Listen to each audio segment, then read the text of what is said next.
नमस्कार दोस्तों, हमारी आज की कहानी है एक बहू की दर्द भरी कहानी। कनकपुर शहर में दीनानाथ नाम का एक सेठ रहता था। उसकी पत्नी का नाम गीता था। उसके 4 पुत्र थे। चारों पुत्रों की शादी हो चुकी थी। सबसे छोटे बेटे की शादी 16 वर्ष की आयु में ही कर दी थी। शादी को 15 साल होने के बावजूद उसकी कोई संतान नहीं हुई, जबकि उनके तीनों बड़े भाई को संतान हो गई। सबसे बड़े भाई के एक बेटा था और दूसरे व तीसरे के एक बेटा और एक बेटी थी। सबसे छोटे वाले बेटे का नाम रमेश था। रमेश दुबला पतला और उसकी पत्नी शरीर में मोटी थी। तीनों जेठानियों की संतान होने की वजह से उसकी सास उनसे प्यार व कोई काम नहीं करवाती थी, जबकि छोटी बहू के कुछ न होने की वजह से उसकी सास व तीनों जेठानियाँ उस पर अत्याचार करती रहती थी। उसकी सास और जेठानियाँ या उसे बांझ, निसंतान, करमजली इन नामों से बुलाती थी। छोटी बहू मशीन की भांति पूरे दिन काम करती रहती थी। पूरा काम करने के बावजूद उसकी सास छोटी बहू के पति रमेश को इसकी शिकायत करती रहती, तो कभी कभी रमेश ना चाहते हुए भी अपनी पत्नी पर हाथ उठा देता था। एक दिन उसकी सास आवाज़ लगाई, रे करमजली, कहाँ मर गई? वह बोली, आई मम्मी जी। बन गए पराठे, उम्र निकल गई है, अक्ल नहीं आई तुझे? सासू ने कहा। करमजली हमारी छाती पर मूंग दलने आ गई। यह कहते हुए सासू और जेठानियाँ छोटी बहू के हाथ पकड़ कर मोड़ दिए और उसे मारने लगी। एक काम ढंग से नहीं कर सकती, छोटी बहू रोती हुई रसोई में चली गई। 1 हफ्ता बीत गया होगा।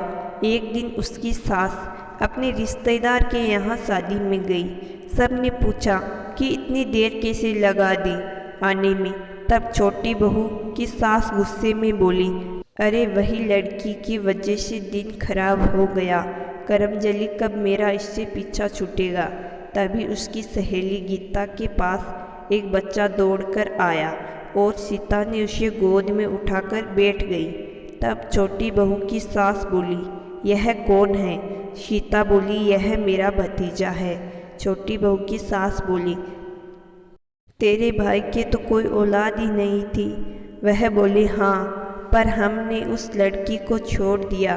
कौन सी मेरे भाई की उम्र हुई थी, इसलिए हमने उसकी दूसरी शादी करा दी।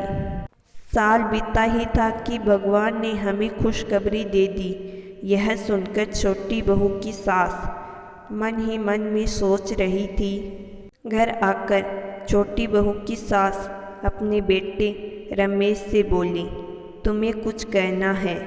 बेटा बोला, हाँ माँ बोलो। बेटा, अभी तेरी उम्र ही क्या हुई है, तू दूसरी शादी कर ले। मैंने कहीं जगह बातचीत की हुई है तेरी शादी के लिए। यह बात छोटी बहू कोने में सुन रही थी। रमेश बोला, अम्मा, जैसे तुम ठीक समझो।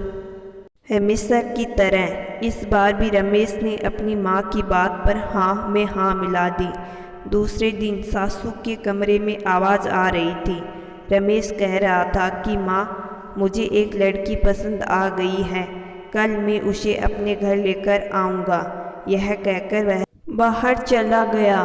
छोटी बहू बेचारी कुछ नहीं कह सकी। छोटी बहू ने जब यह बात सुनी तो वह कमरे को बंद कर उसमें रोती रही। कभी अपनी किस्मत को कोसती रही। एक रमेश ही तो था जिसके भरोसे वह इस घर में रह रही थी। वही उसका एक अपना था। आज उसने भी उसे त्याग दिया। उसके नेत्र बरस रहे थे। तभी सासू ने आवाज़ लगा दी, कहाँ मर गई करमजली? मेरा बेटा नई बहू लेकर आ रहा है। एक थाली में रंग घोल कर रखो पैरों के छाप के लिए, थाली सजा कर रखो आरती के लिए। छोटी बहू ना चाहते हुए भी उसने सारी तैयारी की। वह और कर भी क्या सकती थी। थोड़ी देर में डोरबेल बजी। सारे लोग बरामदे में इकट्ठा हो गए। नई बहू के स्वागत में छोटी बहू ने कांपते हाथों से दरवाज़ा खोला।